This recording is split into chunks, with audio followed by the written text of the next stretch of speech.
Gospa Babnik, po vsem tem, kar smo videli in slišali, ste vi še vedno mnenja, da se v Ljubljani favorizira balkansko glasbo, ali vas je sprejeti sklep, ki pripoveduje tako imenovane spontane ulične nastope z glasbenimi inštrumenti, tudi s harmoniko, v času Božiča in Novega leta prepričal, da ne?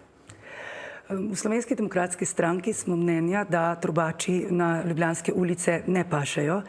To ni slovenska identiteta, to ni slovenska kultura in zato smo tudi podali ustno vprašanje. Seveda se je gospod Zoran Janković, naš župan, na ustno vprašanje zelo dobro pripravil, zato je tudi predlagal ta sklep včeraj, ki pa je po mnenju pravne stroke zavajajoč oziroma se na ustno vprašanje takega sklepa ne more podati. Zato menimo, da je bil ta sklep na nek način neveljaven, me pa veseli, da v naslednjih 14 dneh trubačev na ljubljanskih ulicah ne bo. Je šlo za neveljaven sklep, se strinjate tukaj? Veste, to je tako, če sta dva pravnika, imamo skoraj 10 mnenj, tako da tukaj so različna mnenja. Vsekakor smo mi to vprašanje gospe Babnikove dejansko proučili in glede na to, da je bilo precej veliko število pritožb, kar se tiče prav trubačev, je bilo treba nekaj narediti in glede na vprašanje je bil potem seveda en pameten dogovor to, da bi v mesecu decembru, ko je že tako veliko ostalih prireditev in ostale glasbe, enostavno to prepovedali in se s tem obrnili na 21. člen našega odloka, ki že tako pravi, da ulični nastopi so lahko, ukolikor ni preveč nastopajočih ali preveč gledalcev. In glede, da je v decembrskem času taka gneča, lahko iz tega izhajamo in ustvarimo ta sklep, ki smo ga naredili.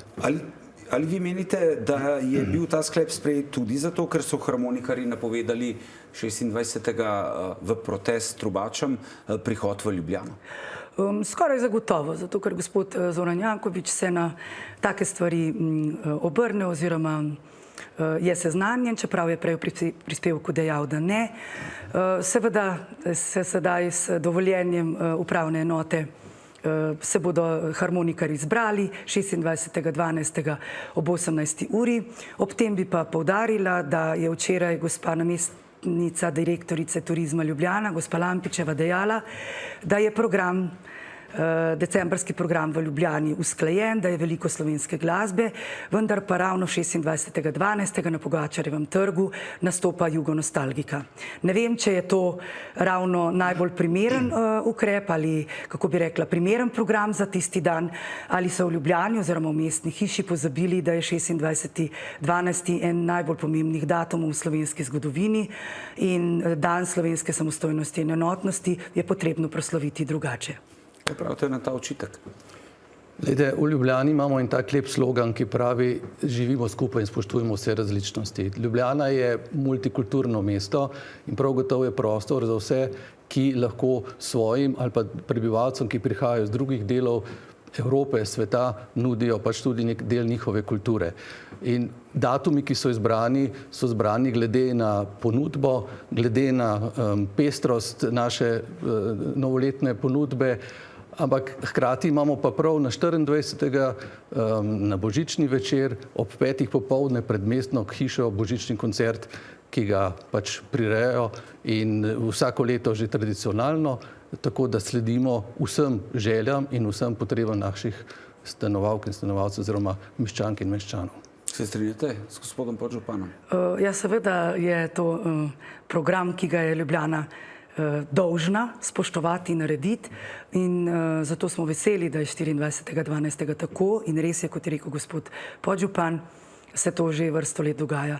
Vendar pa, tako kot sem prej omenila, 26.12. je pomemben datum za slovensko zgodovino in samostojnost, zato je izbira tega ansambla oziroma te glasbene skupine ponesrečena ali pa za nalašč. To pa bodo vedeli vsi v mestni hiši. Je za nalašč? Prav gotovo ne. Povejte mi, gospa Babnik, kako gledate še na to dejstvo, da so v resnici, če tako rečem, kolateralna škoda tega sprejetja, tega sklepa, tudi harmonikarji, oziroma harmonikar, ki je tam že dalj časa na tem Tromostovju. Kako gledate zdaj na to? Gospod harmonikar je teh ukrepov oziroma tega, kar se je včeraj zgodilo, vajen. Že pred leti, ko je Slovenska demokratska stranka vložila v mestni svet pobudo o prekinjanju trubačev, ki so se že tudi pojavljali v decembrskem času, kar nekaj let sedaj, in je seveda mestni svet izglasoval oziroma v odloku določil zahteve in gospod Harmonikar je tega vajen, tako da jaz mislim, da mu tokratna prepoved ne bo zelo škodovala. Gospod Babnik, je bilo mogoče pri preučevanju tega vprašanja šlo mogoče razmišljanje pri sprejetju tega sklepa tudi v to smer, gospod Crnek, če recimo gospa Babnik pravi, ne motijo balkanska glasba, favoriziramo te trubače, obenem ubijemo obe muhi na maha, pa odstranimo še harmoniko pod povračilni ukrep.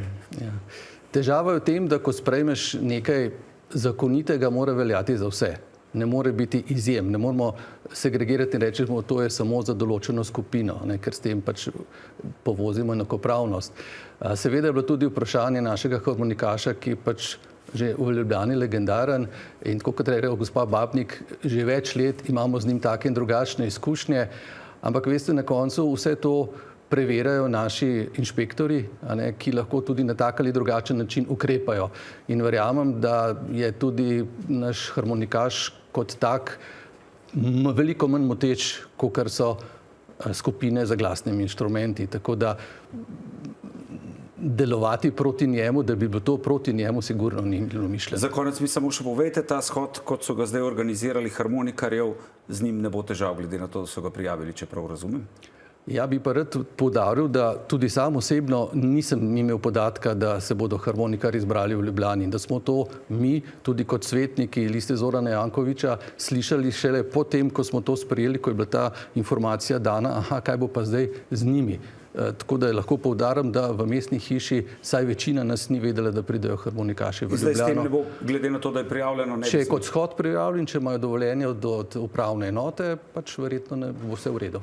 Najlepša hvala obima, da ste bili gosta. Hvala lepa.